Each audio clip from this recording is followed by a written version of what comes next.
like I think 36 years. And the past 10 years has been very significant, especially for refrigerator products. We have introduced a lot of product features in the past 10 years. You know, my challenge as a product marketer is that we have so much product features, which is good for the market. But most of the time, it's really hard for us to identify which one to highlight. But this time, we came up with a conclusion that it's time for us to highlight the auto ice maker. You know, in 2015, we introduced what we call door-in-door. Door-in-door po is just like a pocket door within the entire fridge door. So it enables the user to prevent yung cold air loss. Kasi they don't have to open the entire fridge door. They can just get small items using the door-in-door. Again, these features are still available in our current models. It's just, we're just adding and adding and adding each and every year. Also, we introduced what we call InstaView. InstaView because it gives you an instant view of what's inside your refrigerator. Again, it prevents the user to frequently open and close the door. And colloquially, this feature is called the ref na kinakatok. So, siguro, you may have some friends or relatives, and then you would ask, ano ba yung ref nyo? Yung ref namin yung kinakatok. So, again, it's a ref that is really aspired by many people. Also, we introduced in 2018 the Door Cooling Plus. Door Cooling Plus po is just a small vent, an extra vent near the door basket. So it enables the refrigerator to attain more even and faster cooling. Also, we introduced the ice and water dispenser. You know, some current models now has this feature, and in terms of ice dispenser, they can select it could be crushed ice, it could also be cube ice. So imagine, may halo-halo kayo. You just have to use your dispenser. Also, we brought in the Philippines what we call Smart ThinQ. Smart ThinQ po is an application in your smartphone that enables you to control the temperature of your refrigerator, even if you're outside your house. It can also enable you to turn on the hygiene fresh kung may bad odor sa ref nyo. So, madali po makontrol sa smartphone. And most importantly, if someone left the door open of your refrigerator, you can get a notification through this app, the Smart ThinQ app.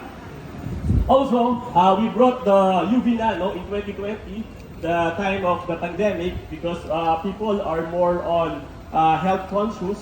So to sterilize the water nozzle of the refrigerator, of that dispenser, we brought the UV Nano technology. In 2023, we also brought what we call Objet Collection.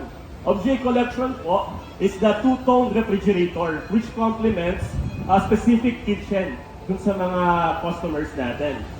And also, right now, we're here today, we introduced the Auto Ice Maker. Actually, we started to test market last year, but we appreciate the Filipino market that the sales is really growing. That's why we are reinforcing our lineup with Auto Ice Maker. And coming soon, for your eyes only, we will also be bringing in the what we call craft ice, yung bilog na solid ice po that is perfect for specific beverages or like alcohol beverages also.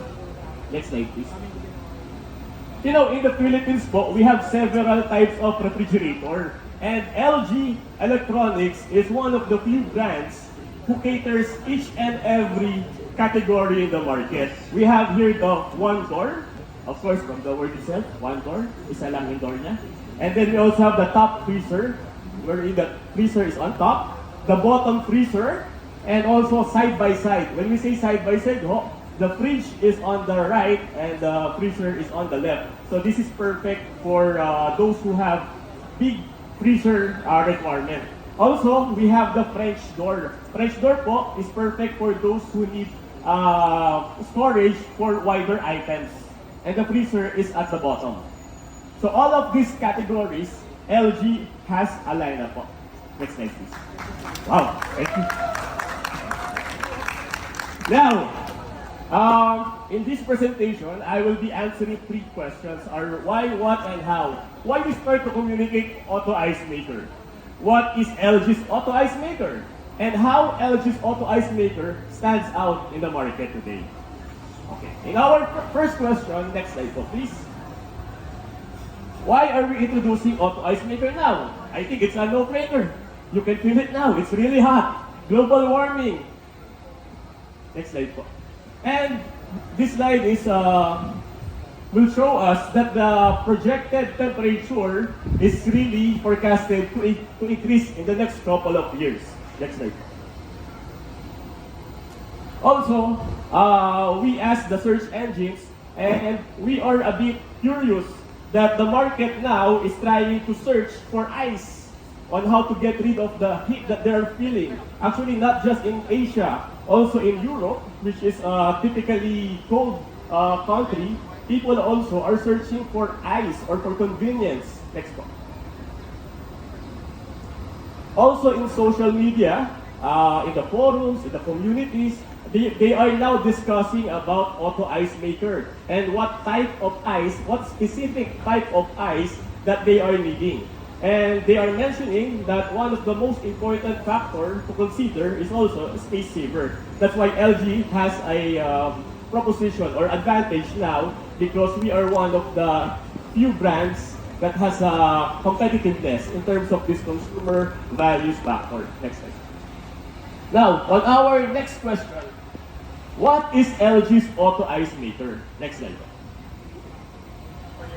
Ano ba yung auto ice maker? Let's see. Okay, ganito po siya. We added an additional mechanism in the refrigerator, again, which we call auto ice maker. It's composed of the water tank. May water tank po siya dyan. And then you don't have to fill the ice tray with water. Kasi I think that's where the pain point starts. So all you have to do is to pour water into the water tank, and then automatically the ice drops in the ice tub. So automatic na po. I think the pain point in what we're doing now in creating ice is that it's too messy.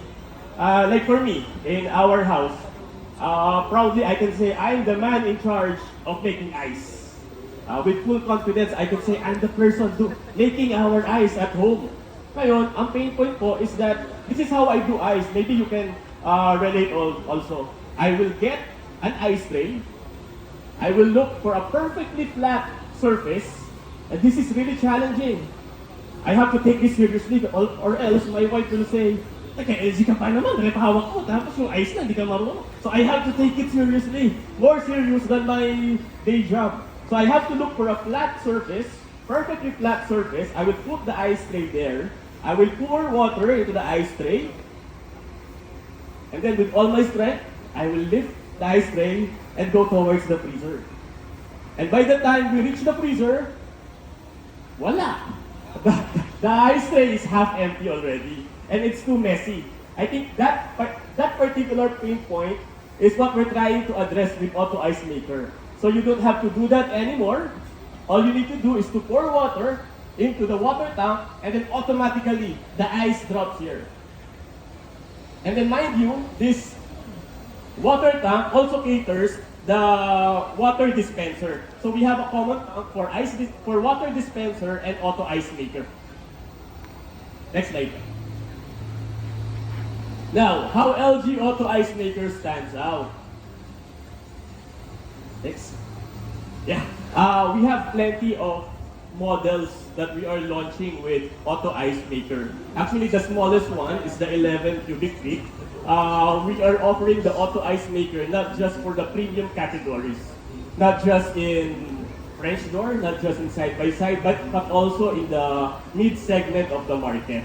So we're launching 2 French door refrigerators with auto ice maker, 3 bottom freezers, one of which has InstaView, again, the ref na kinakatok. And then we also have 17.4 cubic feet, 14.8 cubic feet, 12.7 cubic feet, and the smallest one is 11.9 cubic feet. So this one gives us an advantage against the others who also offer auto ice maker, because ours is also available in the small capacity refrigerator. Next. Also, our auto ice maker comes with what we call Space Plus, or it's space saving. So as I mentioned earlier, the water tank caters not just the auto ice maker, but also the water dispenser. So dual purpose po siya, and with that, we can save space in the refrigerator. Next. And in LG, we are the benchmark of innovation. You can use your smartphone also to generate ice with our auto ice maker design. Next. And of course, this is just a step towards our full intention to make a total home ice solution to the market. Because eventually, we'll also have a craft ice maker and mini ice cube. So it completes everything. You know, with this feature, we feel that again, LG became the benchmark of innovation. We set the bar higher now, and we raise the expectation of the market with this feature. All of this with our clear intention to make our customer say that life is good.